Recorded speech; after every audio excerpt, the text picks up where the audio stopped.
Você sabia que adubar mal, adubar errado ou não adubar o seu sistema produtivo agrícola pode levar que seu solo perca fertilidade a longo prazo?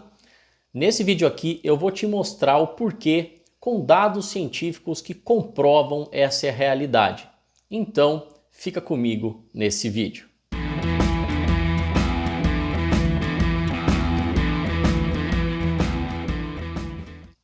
Meu amigo e minha amiga agro de respeito, eu estava essa semana vendo alguns comentários nas mídias sociais de alguns colegas que plantam milho e muitos comentando qual adubação estava fazendo, de que forma estava fazendo.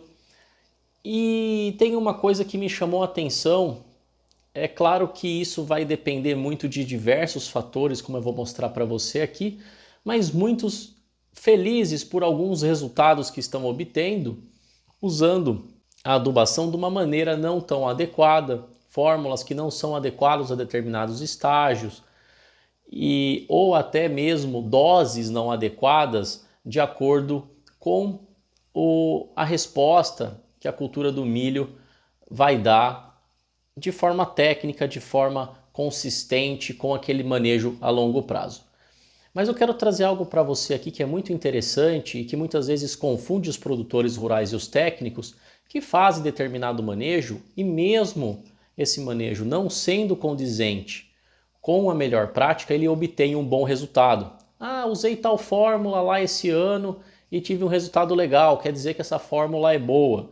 Muitas vezes não. Ah, usei tal dose. Ah, esse ano tinha um rapaz que comentou, esse ano eu adubei só com adubo, né, só com esterco bovino e tive uma boa produtividade. Né? Tudo bem, não conheço a característica do solo dele, não conheço o que é uma boa produtividade para ele, mas isso chama atenção para um ponto que é muito importante, que é que muitas vezes a gente faz a prática, a gente tem um bom resultado, mas esse resultado ele foi advindo de um fornecimento de nutrientes do próprio solo e não da adubação que a gente está usando.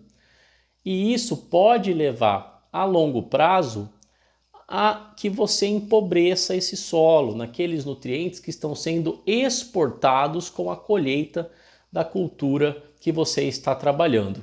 Trazendo um exemplo prático de pesquisa, de pesquisadores renomados, eu vou trazer para você aqui mais uma vez, esse trabalho, que é um trabalho bem completo, que eu recomendo que você busque ele, né? Chama Nitrogênio na Sustentabilidade de Sistemas Agrícolas, aqui dos pesquisadores professor Rafael Otto, o Dr. Heitor Cantarella, né? Douglas Guelph, Maria Conceição Santana Carvalho. Né? Então são pesquisadores muito renomados que fizeram esse trabalho. É um trabalho bem completo que fala de milho, fala de algodão, de uso de diferentes fontes, mas eu vou trazer apenas um exemplo aqui de um gráfico de produtividade. É um trabalho que está sendo feito pela Embrapa já a longo prazo e que esse trabalho, essa publicação, né, que é do Informações Agronômicas do NPCT de 2021, já trouxe uma prévia muito interessante desse trabalho que ainda continua sendo feito. Então, vou mostrar para você esse gráfico que são as produtividades de grãos de milho. É uma área, né, que passou aí ao longo de 7 safras sendo cultivada com milho e feijão comum irrigado na entre safra. Né? Feijão comum irrigado de terceira safra. E é uma área com um solo com uma boa fertilidade, é uma área de plantio direto, é uma área que tinha uma fertilidade construída. E nesse trabalho foram utilizados 3 fontes de nitrogênio, na verdade 2 fontes de nitrogênio e um terceiro sem aplicação de nitrogênio. Então a primeira fonte está descrita aqui como CAN. O que é o CAN? É uma fonte à base de nitrato de amônio, é um nitrato de amônio e cálcio, é um nitrato de amônio estabilizado, né? É um nitrato de amônio que tem uma qualidade superior né, que é o nitrato de amônio com cálcio, magnésio, às vezes tem também com cálcio e enxofre, tá? É uma fonte à base de nitrato de amônio. A outra fonte, que é a barra do meio, é a ureia, e a terceira é sem aplicação de nitrogênio. Então veja só que interessante a produtividade comparada entre cada um deles olha só, nos 2 primeiros anos, 2013 e 2014, eles tiveram uma produtividade semelhante entre os 3 tratamentos, porém você vê que 2013, 2014 para 2014, 2015, a produtividade caiu bastante, né? Vamos pensar lá no produtor, né, que está fazendo o manejo e de repente ele, em um ano ele não usou nada, né? Vamos supor que ele não tivesse usado nada de nitrogênio. Em 2013 e 2014 produziu lá quase 12 mil quilos por hectare, quase 200 sacas por hectare de milho, e no ano seguinte cai para 8 mil quilos por hectare de milho. E ele usou uma fonte de ureia, uma fonte de CAN. E aí na cabeça dele ele vai pensar assim: nossa, quando eu não adubei eu tive um melhor resultado do que quando eu adubei, né? Então isso que é muito difícil você comparar uma safra com a outra, porque muitas vezes você conseguiu plantar numa melhor época, você teve um ano que choveu mais e choveu menos nas horas em que a planta prefere, você teve fatores fitossanitários diferentes relacionados a pragas e doenças. Então é muito difícil você fazer essa comparação, que ela é tão simples que ela acaba sendo simplista no sentido de que ela te engana. Você pode pensar que foi diferente porque você colocou determinado insumo, né? Agora, olhando para longo prazo, a gente começa a ver algumas coisas interessantes, né? Vamos olhar para longo prazo. Você percebe que 2013, 2014 estavam iguais. Então não aplicou nitrogênio e aplicou nitrogênio com 2 fontes e foram todos iguais. Quando a gente tem a mesma letra, o A e o A, quer dizer que estatisticamente não se pode conferir uma diferença, não se pode dizer que houve uma diferença estatística entre os tratamentos. Agora vamos lá, em 2015 e 2016 já houve uma diferença, né, relativamente grande e estatisticamente comprovada, porque você vê que mudou a letrinha A e a letrinha B das 2 fontes, do CAN e da ureia, em relação a onde não aplicou o nitrogênio. Olha que interessante, né? Então nos 2 primeiros anos não houve diferença, no 3º ano houve. No 4º ano essa diferença foi maior ainda. E aí vamos lá, em 2017, 2018, olha o que aconteceu. O CAN, a fonte CAN, ela deu uma diferença de 22 sacas já para a ureia, e a fonte sem nitrogênio ficou mais baixa ainda, ficou lá para baixo, né, o nível de produtividade. Em 2018 e 2019 deu uma diferença de 32 sacas, né, 2019 e 20 de 14 sacas, né, mas sempre já estabelecendo essa escadinha.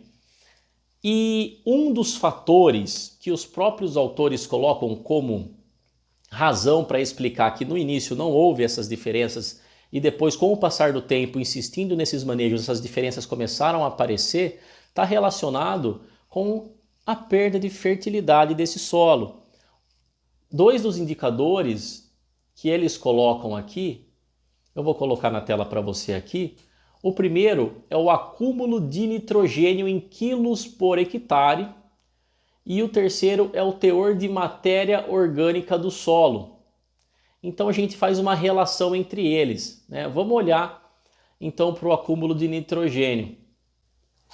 Então assim, no primeiro gráfico quer dizer o quê? Que na soma dos cultivos a gente teve o maior acúmulo de nitrogênio em quilos por hectare na parte aérea das plantas. No CAN, no nitrato de amônio e cálcio, depois estatisticamente superior à ureia e depois ao controle. Isso quer dizer o quê? Que a fonte CAN aqui usada nesse caso, nesse experimento, ela foi muito mais eficiente em suprir o nitrogênio, porque as doses de nitrogênio são as mesmas que foram usadas nas 2 fontes. Não as doses quilos por hectare, mas doses de nitrogênio. Então, o que a gente tem aqui? Que o CAN, por ser uma fonte mais estável, não perder por volatilização, a planta conseguir aproveitar de uma melhor forma, ser mais equilibrado em amônio, nitrato, ela conseguiu trazer mais eficiências de acumular na parte aérea das plantas. Depois a ureia, porque a ureia perde por volatilização, uma porcentagem, no mesmo trabalho ele mostra isso, e depois o controle.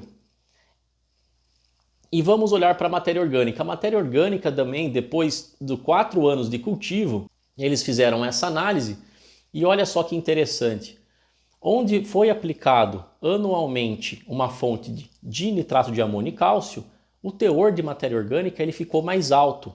A ureia já caiu e depois o controle caiu mais ainda. A gente sabe que a matéria orgânica ela traz benefícios químicos, físicos, biológicos, super importantes, ambientais, em sequestro de carbono. Então ela traz inúmeros benefícios. Então o que a gente quer? A gente quer manter ou aumentar a matéria orgânica do solo a longo prazo e não reduzir.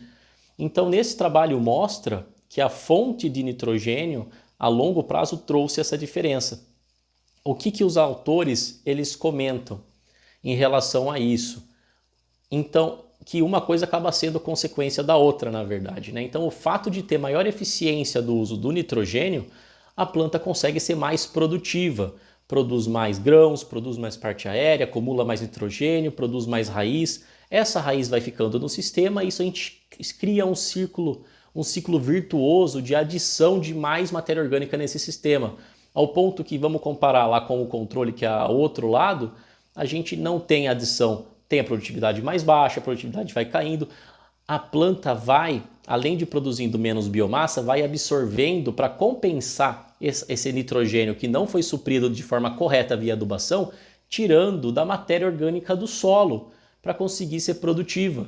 Então, além de adicionar menos matéria seca no sistema, também ela consome mais matéria orgânica do sistema para poder suprir a produtividade. Então, a longo prazo, você vai ter um solo que ele vai se exaurindo em matéria orgânica e perdendo todos os benefícios.